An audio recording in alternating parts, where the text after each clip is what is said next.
नमस्कार, प्रवास साक्षी देख रहे हैं आप। आपके साथ मैं हूं अंकित सिंह। कार्यक्रम है चाय पर समीक्षा और हमेशा की तरह इस कार्यक्रम में मौजूद रहेंगे प्रवास साक्षी के संपादक नीरज कुमार दुबे जी। सर, बहुत स्वागत है आपका। जी। अगस्त में कश्मीर से 370 हटे 3 साल पूरे हो रहे हैं सर जी। कश्मीर में कई बदलाव भी हमने देखे हैं। लाल चौक पे हमने तिरंगे को लहराते हुए भी देखा है जी। अमन चैन की वापसी भी देखा है जी। लेकिन पिछले 1 महीने में आखिर कश्मीर में ऐसा क्या हुआ कि टारगेट किलिंग के मामले लगातार बढ़ रहे हैं? जी। क्या वाकई में कहीं सुरक्षा में चूक हो रही है या फिर कश्मीर में इंसान अब जनजीवन सामान्य हो चुका है जिसकी वजह से आतंकियों को भी मौका मिल रहा है? जी बिल्कुल, आपके प्रश्न में ही उत्तर छिपा हुआ है। आपने कहा कि हमने वहाँ पर देखा कि लाल चौक पे तिरंगा फहराया, वहीं के लोगों ने फहराया और जगह जगह हर चौक पर तिरंगा फहराया गया। वहाँ पर 26 जनवरी के दिन देखा हमने, और भी तमाम ऐसे अवसर आते हैं जब जो स्थानीय जनता है तिरंगा हाथ में लेकर वहाँ पर भारत माता की जयकार लगाती है। वहाँ के आप चाहे सरकारी कार्यालय देखें, हर सरकारी कार्यालय में अनिवार्य हो चुका है कि तिरंगा वहाँ पर फहरता रहना चाहिए। और इसके अलावा भी आप देखिए कि तमाम ऐसे काम हैं, चाहे केंद्रीय योजनाओं का लाभ जम्मू कश्मीर के लोगों को मिल रहा हो और उन लाभ को मिलने से उनके जीवन में बदलाव आ रहा हो। आप देखिए कि प्रधानमंत्री वहाँ पर अभी हाल ही में गए थे, कई सौगातें वहाँ पर देकर आए हैं, और जिस तरह से वहाँ पर केंद्रीय मंत्रियों के लगातार दौरे हो रहे हैं, और ये जो योजनाएं दिल्ली से जाती हैं क्या जम्मू कश्मीर के लोगों को मिल रही हैं, इस बात को सरकार पूरी तरह से ठोक बजाकर देखती है। जमीनी स्तर पर वहाँ पर क्या योजनाओं का लाभ कितने लोगों को मिल रहा है, इसकी जो रिपोर्ट्स हैं, इसके जो डेटा हैं, वो सीधे प्रधानमंत्री को साझा किए जाते हैं। तो ये सब लगातार ऐसे काम है जिनसे पाकिस्तान नाखुश होगा ही। और पाकिस्तान को लग रहा था कि किस तरह से वहाँ पर कश्मीरी पंडित वहाँ पर वापस लौट रहे हैं, और जो कश्मीरी पंडितों के जो संपत्तियां थी उन पर जो कब्जे हो गए थे, उन कब्जों को वहाँ पर हटाया जा रहा था। तो वो लग रहा था उनको कि शायद ये घाटी में फिर से वापस ना आ जाएं। जिस तरीके से आप चाहे वहाँ पे खीर भवानी मेला देखिए या अन्य, जैसे अभी वहाँ पे महाशिवरात्रि पर्व था, श्रीनगर के मंदिरों में बड़ी धूमधाम से मनाया गया, बड़ी संख्या में श्रद्धालु वहाँ पर पहुँचे। कश्मीरी पंडित भी वहाँ पर जो कहीं और रह रहे हैं वो भी श्रीनगर पहुँचे और जम्मू कश्मीर के अनेक भागों में पहुँचे। और जिस तरीके से हिंदू पर्वों को वहाँ पर बड़े धूमधाम से मनाया जा रहा है, ये सब पाकिस्तान को नहीं भा रहा है। और अब चूंकि पाकिस्तान के लिए जो कुछ वो पहले से करता आ रहा है कश्मीर में, अब करना उसके लिए मुश्किल हो गया है, तो इसलिए उसने अपनी थोड़ी चाल बदली है। चाल कैसे क्यों बदलनी पड़ी उसको?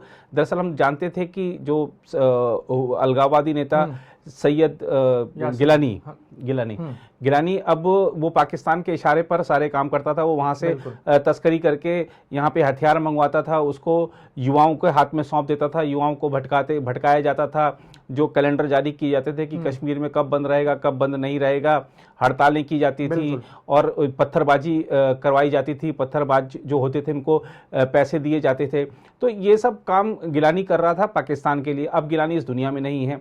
जो यासीन मलिक उनका पाकिस्तान का दूसरा गुरुगा था, जो तमाम तरह से वो खुद भी आतंकवादी हमलों में, आतंकवादी कृत्यों में शामिल रहा, उसने युवाओं को भी इस पथ पर ले जाने में बड़ी भूमिका निभाई। आज वो टेरर फंडिंग मामले में सलाखों के पीछे है। तो पाकिस्तान के जो बड़े हाथ थे कश्मीर में, जिनके जरिए वो आतंक को फैलाता था, वो हाथ कट चुके हैं। तो अब पाकिस्तान के लिए जो अब सीमा पार से जो तस्करी वो करवा लेता था, जो उसके लोग थे जो करके ले आते थे, या बहुत सारी चीज़ें होती थी, अब सीमा पर कड़ी सुरक्षा है। पहले से हालात बहुत ज़्यादा बेहतर हो गए हैं। अगर हम देखें तकनीक के लिहाज से, हमारे सुरक्षा वालों के पास ऐसी तकनीक है कि घुसपैठिया यहाँ आया नहीं कि वो मारा गया। तो बहुत सतर्क और हमारे सक्षम सुरक्षा बल हैं। अब पाकिस्तान के लिए अब ये, क्योंकि उसको आतंकवादी कृत्य तो करने हैं, जम्मू कश्मीर की जो शांति है उसको भाती नहीं है, तो अशांति फैलानी है, तो उसने हाइब्रिड आतंकवाद के नाम से एक ये नई चाल चली है। और जिस तरह से भारत सरकार हर बार जो एनकाउंटर में मारे जाते थे पाकिस्तानी टेररिस्ट या पाकिस्तान से प्रशिक्षण प्राप्त करके यहाँ पर लौटे आतंकवादी, तो वो भारत सबूत देता था दुनिया को। तो पाकिस्तान को हर बार दिखता था कि यार ये तो हमारे जो चेहरा है सबके सामने आ जाता है। अब चूंकि वो खुद परेशान है कि उसको कहीं से आतंकवादी फंडिंग, क्योंकि आतंकवादी कृत्यों के चलते उसकी सारी फंडिंग रुकी हुई है वैश्विक स्तर पर, तो वो चाहता है कि वो FATF की काली सूची से, ग्रे सूची से बाहर आए ताकि उसको कहीं से कुछ पैसा मिले। तो अब वो सीधा लिप्त नहीं होके वो इस तरह से थोड़ा सा टेढ़ा उसने काम शुरू कर दिया। तो हाइब्रिड आतंकवादी उसने पैदा करने शुरू किए हैं। वो वहाँ से गन भेजता है, गन कभी ड्रोन से आते हैं, कभी किसी माध्यम से आते हैं। अभी हाल ही में हमारे सुरक्षा बलों ने कई सुरंग भी पकड़ी और उन सुरंगों में हथियार, बम, गोला बारूद भी पकड़ा गया। तो ये एक अच्छा, पिस्तौल क्या होता है, आपको लाना ले जाना बहुत आसान काम होता है, उसको आप कहीं भी आप रख के ले जा सकते हैं। और ये काम किनको सौंपे जा रहे हैं? जो जन सामान्य लोग हैं उनमें से ही किसी को बरगलाया जाता है, बहकाया जाता है। जो उनके लोकल पाकिस्तान के जो वहाँ पर कुछ लोग लोकल हैं जो सपोर्ट करते हैं पाकिस्तान को, पाकिस्तानी एक्टिविटीज़ को जो सपोर्ट करते हैं, तो वो ऐसे युवाओं को बहलाने में, फुसलाने में कामयाब रहते हैं। उनको एक आध काम सौंपा जाता है, उनको ये नहीं बोला जाता कि आपको आतंकवाद के काम जिंदगी भर करने हैं, आपको सिर्फ ये एक काम दिया जा रहा है, आप ये करिए, उसके बाद अपने आप अपनी दुनिया में लौट जाइए। तो अब जो हमारे जो सुरक्षा बल हैं, आपने देखा होगा कि पहले क्या होता था कि कोई आतंकवादी बनता था तो वो बड़ी बड़ी गन लेके अपनी फोटो खिंचवाता था, सोशल मीडिया पर डालता था, और वो चाहता था कि उसको ज़्यादा से ज़्यादा प्रचार मिले, और प्रचार के लिए वो तमाम तरह के काम भी करता था। तो बड़ा एक आसान होता था हमारे सुरक्षा वालों के लिए उसकी पहचान करना और उसको निपटा देना। लेकिन अभी टारगेट किसको बनाएं, क्योंकि वो जो जन सामान्य में से ही कोई व्यक्ति निकला, उसने गोली मारी और वो वापस जीवन में, अपने सामान्य जीवन में लौट गया, तो उसकी पहचान बड़ा मुश्किल काम हो गया है। तो जब टारगेट तय नहीं है तो आप किसको निपटाएंगे? तो ये एक बड़ी समस्या है। और जब भीड़ में से ही निकला कोई व्यक्ति हमला करता है तो उसको रोकना, उसकी पहचान करना एक मुश्किल काम हो जाता है। देखना होगा कि अब जो दिल्ली में बैठक हुई है केंद्रीय गृह मंत्रालय में, और इसमें इसको लेकर हमारी जो सुरक्षा एजेंसियां हैं इस स्थिति से निपटने में क्या वो रणनीति अपनाती हैं, क्योंकि देखिए इसमें कोई दो राय नहीं कि अगर किसी ने आतंकवादी कृत्य किया है तो 24 से 48 घंटे में हमारे सुरक्षा बल उसको निपटा देते हैं। लेकिन समस्या बड़ी गंभीर ये है कि हमारे को अब इन आतंकवादियों को घटना करने से रोकना होगा, क्योंकि ये घटना करके एक भय का माहौल बना रहे हैं, और सिर्फ कश्मीरी हिंदुओं को नहीं मार रहे हैं, कश्मीरी पंडितों को नहीं मार रहे हैं। हमने देखा कि अमरीन भट्ट को मारा गया, वहां पर एक जो जम्मू कश्मीर के हमारे जवान थे पुलिस के, उनको मारा गया, उनके बच्चे पर हमला किया गया। तो ये मुसलमानों को भी मार रहे हैं, ऐसे मुसलमानों को खासतौर पर मार रहे हैं जो उनकी बात नहीं सुनते हैं, उनकी और उनको लगता है इन आतंकवादियों को कि शायद वो इस्लाम की राह पर नहीं है, इस्लाम के जो नियम कानून हैं उसको पालन करने के बजाय भारतीय संविधान में ज़्यादा विश्वास रखते हैं। तो ये ऐसे कुछ लोग हैं जो लोगों को बरगलाना चाहते हैं, एक भय का माहौल बनाना चाहते हैं। और मुझे खुशी इस बात की है कि हमने, ठीक है, जो चाहे हमने उस समय पढ़ा हो, हमने अभी एक फिल्म आई थी उसके माध्यम से जाना हो, और कुछ लोगों की बातचीत से हमने समझा हो, जाना हो कि उस समय जब 90 के दशक में जब पलायन हो रहा था कश्मीरी पंडितों का, तो उस समय वहाँ पर उनका किसी ने साथ नहीं दिया। लेकिन आज की स्थिति में खुशी इस बात की है, चाहे वहाँ पर धार्मिक नेता हों जम्मू कश्मीर में, चाहे वहाँ के राजनीतिक दल हों, सारे के सारे लोग कश्मीरी पंडितों के साथ खड़े हैं और चाह रहे हैं, मांग कर रहे हैं सरकार से कि आप इन हत्याओं को रोकिए, ये जो टारगेट किलिंग्स हैं ये गलत है।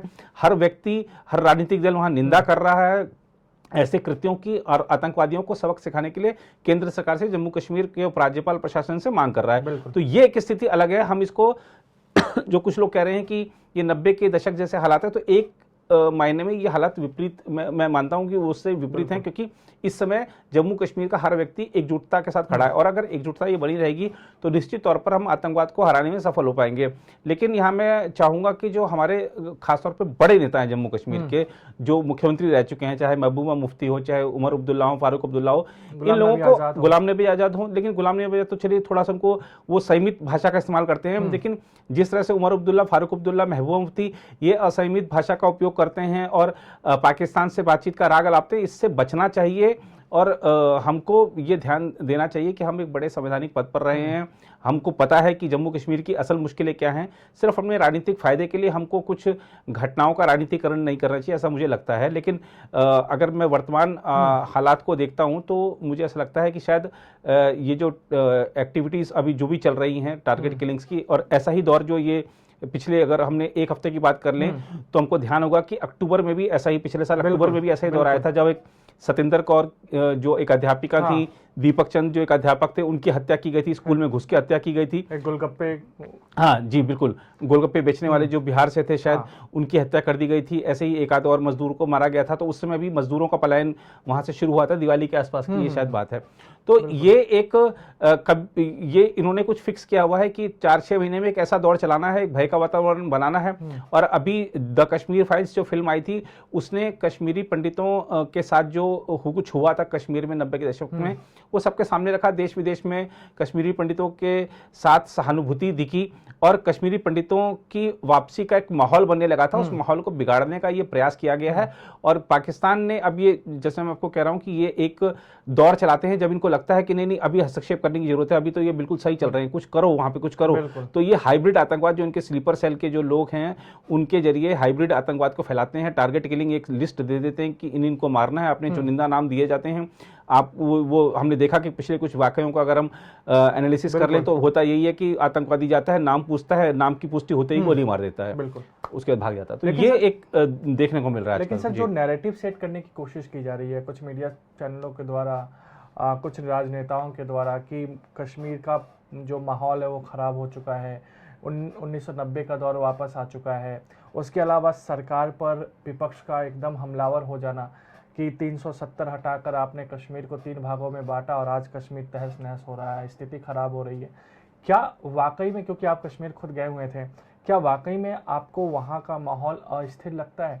क्योंकि ये सवाल ऐसे समय में बार बार उठाया जा रहा है जब कश्मीर को लेकर सभी राजनेताओं को एकजुट होने की ज़रूरत थी, लेकिन ऐसे में सिर्फ सरकार ये दिखाने की कोशिश कर रही है कि हम वहाँ पर पंडितों और जो हिंदू है उसकी सुरक्षा के लिए प्रतिबद्ध हैं और विपक्ष सिर्फ राजनीति कर रहा है। नहीं, देखिए 370 के ऊपर कुछ लोग सवाल उठा रहे हैं। जैसे आपने कहा कि भाई कुछ लोग कहते हैं 370 हटाते वक्त आपने कहा था आतंकवाद नहीं होगा, तो लेकिन आतंकवादी घटनाएं तो हो रही हैं। लेकिन हमको ये देखना चाहिए कि उस समय 370 के समय आतंकवाद का स्वरूप क्या था, आज क्या स्वरूप है। उस समय टेरर फंडिंग जो हो रही थी उस पर कार्रवाई दिल्ली की जो सरकार है, वो दिल्ली की जो एजेंसी है वो नहीं कर पा रही थी। आज टेरर फंडिंग लगभग खत्म हो गई है, वहाँ पर कमर टूट चुकी है ऐसे लोगों की जो कि वहाँ पर आतंकवादी कृत्यों के लिए फंडिंग जुटाते थे बाहर से। तो ये सब चीज़ें हैं जो वहाँ पर हालात को सुधारने में, मैंने जैसा आपको कहा कि ये जो दौर अभी देखने को मिल रहा है पिछले हफ्ते 1.5 हफ्ते से पहले, ये हमको अभी अक्टूबर में नवंबर में देखने को मिला था और उससे पहले भी सब कुछ ठीक चल रहा था। तो ये बीच बीच में ऐसी ताकतें सिर उठाती हैं माहौल को बिगाड़ने के लिए, एक अंतर्राष्ट्रीय स्तर पर दर्शाने के लिए कि कश्मीर का मुद्दा जिंदा है। हमने देखा कि जिस तरह से पाकिस्तान में निजाम बदला है, वहाँ नई सरकार आई है, नई सरकार ने आते ही कश्मीर का राग अलापना शुरू कर दिया। जो वहाँ पर नए विदेश मंत्री बने हैं बिलावल, वो संयुक्त राष्ट्र चले गए, चाइना के पास चले गए, कहाँ चले गए कश्मीर का मुद्दा उठाते हुए। तो जब ये लोग मुद्दा उठाते हैं वहाँ पर नई सरकार जो भी बनती है, या जो अगर वहाँ की सरकार ने कुछ ऐसा स्टैंड लिया है तो जरूर कश्मीर में कुछ ना कुछ इस तरह का बवाल कराते हैं ताकि एक जो मुद्दा है वो जिंदा रहे उनकी नज़र में और अंतर्राष्ट्रीय स्तर पर, कि ये देखिए नहीं गड़बड़ है वहाँ पर, आप भारत को बोलिए। यासीन मलिक के नाम पर को बचाने के लिए किस तरीके से पाकिस्तान फड़फड़ा रहा है, कभी संयुक्त राष्ट्र महासचिव को चिट्ठी लिख रहा है, कभी कहीं चिट्ठी लिख रहा है। तो वो ये लोग जब कुछ ऐसा मुद्दा होता है तो अपनी बात में वजन लाने के लिए इस तरीके के काम करवाते हैं। तो ये हम इसको 370 से नहीं जोड़ सकते। पाकिस्तान को पच नहीं रहा है कि भारत ने बड़ी शांति के साथ जम्मू कश्मीर विधानसभा सीटों के परिसीमन की प्रक्रिया का काम पूरा कर लिया है, वहाँ जल्दी चुनाव होने जा रहे हैं और कि ये सब उनके लिए बहुत पीड़ा की चीज़ें हैं, इसलिए वो ये सब काम करवा रहे हैं। तो 370 हटा है तो वहाँ पर आतंकवाद की कमर टूटी है। मैंने जैसे कहा कि आतंकवाद का स्वरूप बदल गया है। उस समय बड़े बड़े आप देखते थे कि वो कोई बुरहान वानी है, कोई कुछ है, वो बंदूकें ले लेके फोटो खिंचवाता है। अब कोई एक फोटो भी आती है किसी की? बिल्कुल किसी की नहीं है। वो यूथ आइकन बनते थे वो सारे के सारे, है ऐसा आज नहीं है। तो 370 हटाया तो ये आतंकवाद का स्वरूप बदला। आतंकवाद खत्म पूरी तरीके से नहीं हुआ, लेकिन आतंकवाद की कमर टूटी है। जो युवा है मुख्य धारा में आए हैं, जो केंद्रीय योजनाओं का लाभ है वो वहाँ के लोगों को मिल रहा है और खास तौर पर जो हमारी एजेंसियां हैं, अगर कुछ गड़बड़ी होती है वहाँ पर तो कार्रवाई कर पाती हैं। जम्मू कश्मीर में जिस तरह से वहाँ पे टूरिस्ट बढ़े हैं वो दिखाता है कि जम्मू कश्मीर की सुरक्षा के लिए, वहाँ के हालात को सुधारने के लिए जो सरकार ने प्रयास किए हैं उसको लोग भी अपना समर्थन दे रहे हैं और उन प्रयासों पर यकीन करते हुए बड़ी संख्या में वहाँ पर इस बार टूरिस्ट गए हैं। पिछले साल की अपेक्षा इस साल भी अगर हम मार्च तक के हमारे पास जो आंकड़े हैं वो बहुत अच्छे आंकड़े हैं और टूरिज्म इंडस्ट्री वापस अपने पैरों पर खड़ी हुई है और जो युवाओं को स्थानीय स्तर पर ही रोजगार से जोड़ने के अनेक जो काम हैं वो केंद्र की तरफ से, उपराज्यपाल प्रशासन की तरफ से किए गए। तो 370 हटने से जो लाभ है वो शायद बड़े नेताओं को समझ नहीं आएगा क्योंकि उनके लाभ के अवसर खत्म हो गए हैं, लेकिन जनता के लाभ के अवसर अब शुरू हो चुके हैं। बिल्कुल। एक सवाल, क्योंकि हम लोग सुरक्षा का ही मुद्दा इस बार चर्चा कर रहे हैं, तो कश्मीर के ठीक नीचे पंजाब आता है और एक वरिष्ठ मतलब गायक उसको कह सकते हैं, राजनेता कह सकते हैं, उसको सरेआम गोली मारकर हत्या कर दी जाती है जी। ऐसे वक्त में जब उसकी सुरक्षा एक दिन पहले ही हटाई गई थी, हालांकि हाईकोर्ट के फटकार के बाद जो बाकी के सभी की लोगों वापस हो चुकी है। सभी को वापस हो चुकी है। जी।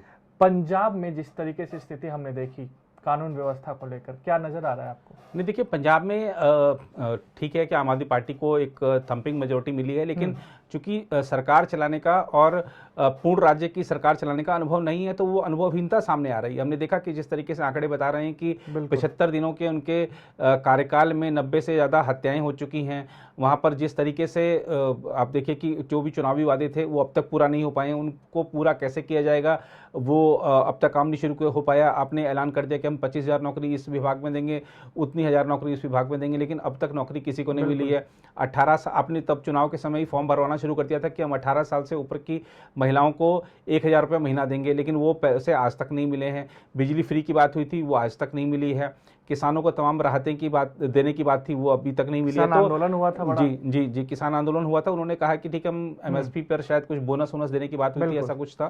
तो वो चलिए ठीक है, उनको बड़े अच्छे तरीके से उन्होंने बहुत जल्दी ही उस मुद्दे को सुलझा लिया। लेकिन मुझे लगता है कि जिस तरीके से हर विषय पर निर्णय लेने से पहले जिस तरह से भगवंत मान दिल्ली भागते हैं, वो दिखा रहा है कि उनको एक तो वो पूरी तरह से पूर्ण मुख्यमंत्री नहीं है।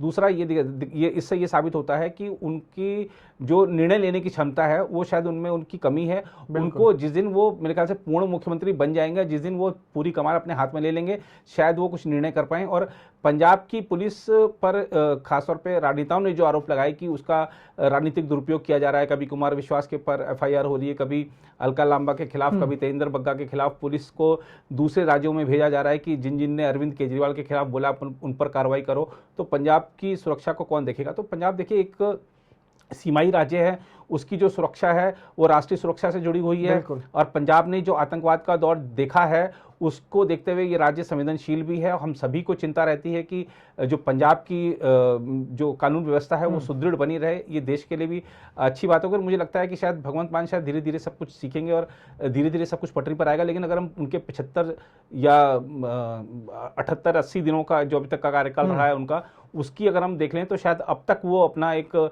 जो चमत्कारिक प्रदर्शन उन्होंने चुनाव में किया था वो वैसा अपने मुख्यमंत्री के तौर पर तो नहीं कर पाए हैं। खैर, तो इंतजार करना होगा कि आखिर भगवंत मान के नेतृत्व में पंजाब किस ओर बढ़ता है। और साथ ही साथ हमें ये भी ध्यान रखना होगा कि कश्मीर में जिस तरीके की परिस्थितियां हैं उसको अलग अलग तरह से आपके सामने जो पेश किया जा रहा है उस पर आप ध्यान ना दें। कश्मीर में स्थिति अभी भी सामान्य है, थोड़ी बहुत घटनाएं होती रहती है और हमारे सुरक्षा बल उससे आसानी से निपट भी रहे हैं। बिल्कुल। तो आज के लिए चाय पर समीक्षा में इतना ही। अगले सप्ताह आपसे फिर मुलाकात होगी। तब तक मुझे यानी अंकित सिंह और प्रभा साक्षी के संपादक नीरज कुमार दुबे को दीजिए इजाजत। नमस्कार। अगर आप भी लेना चाहते हैं देश दुनिया की तमाम जानकारी तो आज ही सब्सक्राइब करें हमारे चैनल को। साथ ही नीचे दिए बेल आइकन को जरूर दबाएं ताकि हर अपडेट आप तक पहुंच सके।